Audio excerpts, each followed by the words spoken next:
Yes, so my name is Flavio Uribe, and I'm originally from Medellin, Colombia, and I've been now in the University of Connecticut over almost 30 years.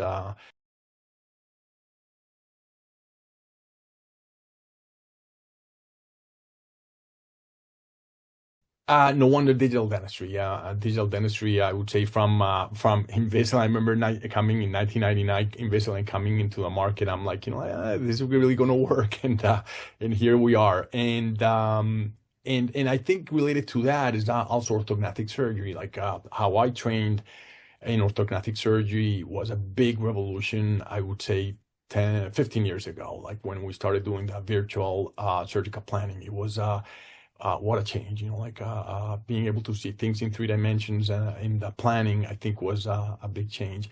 Incidentally, from historically, I think the 3D planning aspect of things has been always, I would say, in the education component of in UConn, like from Dr. Burston, always thinking about how we can do planning in 3D, and that's kind of like you would see occlusograms that we learned and were developed like in the 60s and not very popular with the residents because there was a lot of work that needed to be done with those occlusograms kind of like in 3D and it was a kind of like an archaic way to do things. But I think now with the digital planning, like the claim check made like, like this almost have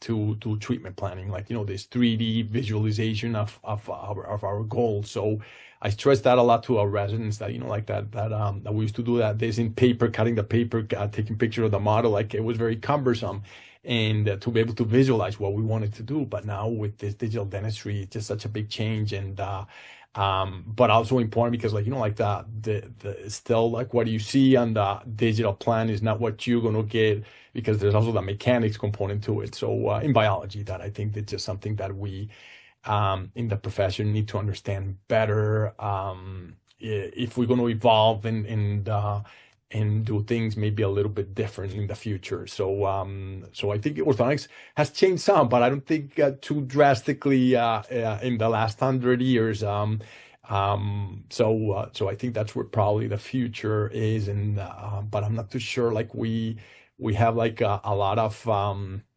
like right now seeing like a path in that direction. I think definitely biology is the one, but like not sure which angle is it that we're going to go to really reach that goal of like somehow modulating biology to be able to maybe accomplish things that we cannot accomplish, or one thing that is kind of like I think the dream of many orthodontists, make treatment faster.